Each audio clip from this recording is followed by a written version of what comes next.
Hey, everybody. I often tell people that I don't think I've learned anything substantial about Donald Trump since probably, 2017. I've learned a lot of details, filled in basically what I've known about Donald Trump since, 2017. But I've learned a lot about my old tribe, the Evangelical Church.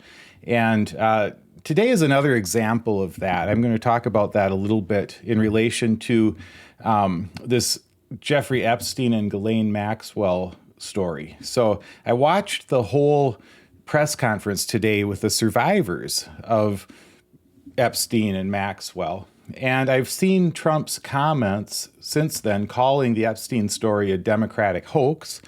And I've read about his pressure campaign on Congress not to vote to release all of the information about the Epstein case. So I just need to say to anyone watching right now, if you call yourself a Christian and you still support Donald Trump, or if you still support any of the Republicans who are enabling him right now, I just think you're kind of out of excuses at this point. And I just wish you'd stop trying to justify this stuff. I mean, from my point of view, you've been out of excuses for years, and I've been saying this for years. But once again today, you've been given, I think, some really clear evidence that you're supporting a radically oppressive administration. So if you still call yourself a Christian and you still support Trump and his enablers in Congress, I just think you need to hear this, that whatever reasons you might have had to get on the Trump train in the first place, way back whenever, here's where that train has now taken you today. By supporting Donald Trump or by supporting his party, you're now actively supporting a cover-up in plain sight.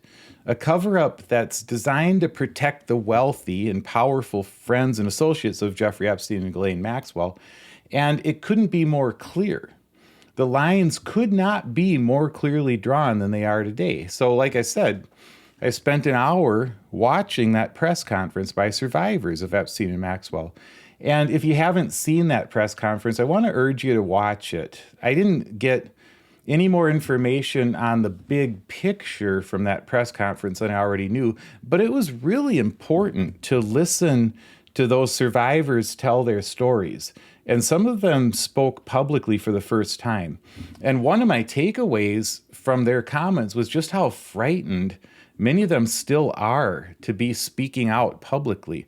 They made it very clear that one reason they don't name names publicly is because they've been threatened and they know that they could be ruined if they step out and say these things without the kind of protection that just has not been there for them when they've spoken out in the past. So I've talked about the Epstein and Maxwell story once or twice, but I have been reluctant to say too much because I wanted to hear from the victims themselves. I've been concerned that with all the things being said, that it might be re-victimizing them to keep talking about what happened, especially if nothing is going to come from it. But again, they made it clear today in that conference that they want the information to come out. So if you haven't heard those women for yourselves, then I really would rather that you hear their thoughts than my own. So I am going to post a link in the description below to the entire press conference. But if you have listened to them already, then I have a couple of thoughts of my own to share here. So first of all, big picture.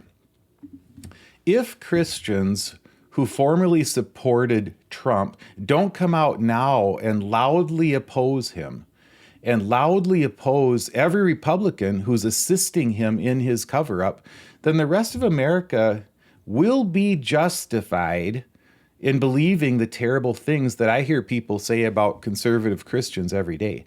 Every day, people tell me that authoritarian abuse isn't a bug in many Christian movements, it's a feature. So I am having a harder and harder time defending against that charge. And now I know that we can have arguments about who actually is and who actually isn't a Christian, but that's not my point, not today. My point today is that what people see, the visible church, what people consider to be Christians in America, and I'm talking like the mega churches, specifically my old tribe, the Evangelicals, a whole bunch of others, an awful lot of people who would just simply identify themselves on a survey as conservative Christians. So the visible church in America, a huge part of it, millions of regular churchgoers, I'll say, are still lining up behind a man and a movement that today, after listening to the victims speak, this man is still calling that a hoax, and his movement is still supporting him.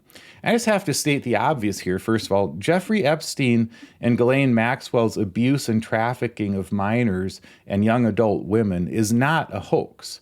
No one believes it's a hoax. Maxwell is serving a 20-year prison term. And yeah, she's been moved to a luxurious prison camp now, apparently because she said the right things to Donald Trump's personal criminal attorney, who now happens to be the number 2 person at the Justice Department.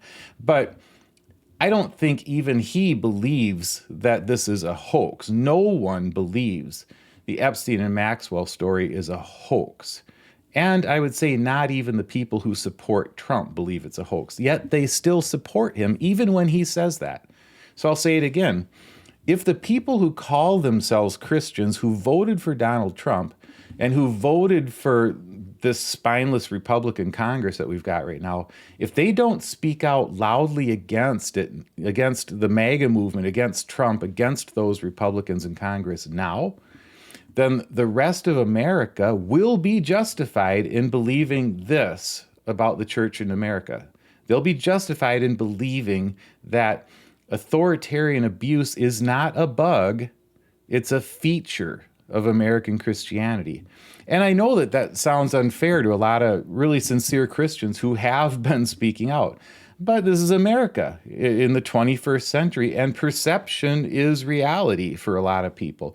And the perception is that, for instance, white evangelicals are overwhelmingly in favor of authoritarian abuse. And people will say, well, that's been present in many of their churches for years. We've read the stories about it, and now they're inflicting that authoritarian abuse on the rest of America. So if it's not fair for people to say that, then I just hope more and more evangelicals, for instance, will speak out. Because right now, I'm becoming more convinced every day that authoritarian abuse goes far deeper in my old evangelical tribe than I ever wanted to admit. So, and I'm seeing it today as they line up behind a guy who's doing this massive cover-up and putting pressure on Congress to participate in this cover-up.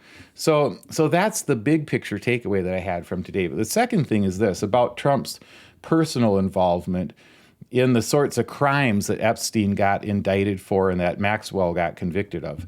I know that Trump was accused in at least one case of participating in those exact things, and those charges were withdrawn. So I'm not going to talk about that here because I just don't know enough about that.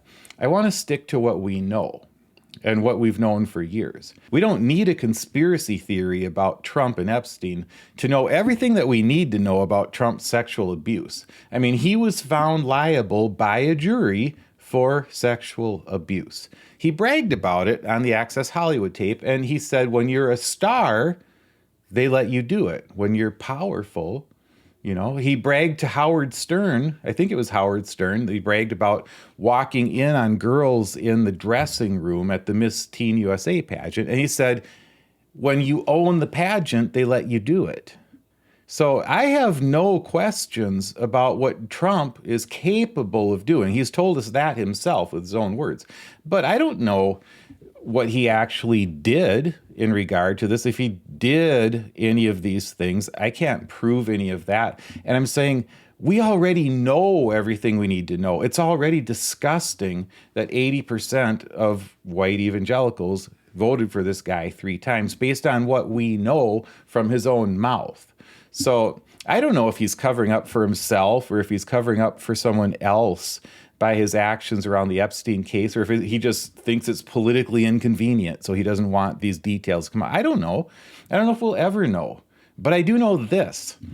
A whole bunch of Epstein and Maxwell's victims spoke today, and they were frightened, some of them. And they've all been through hell in the years since they first met Jeffrey Epstein and Ghislaine Maxwell.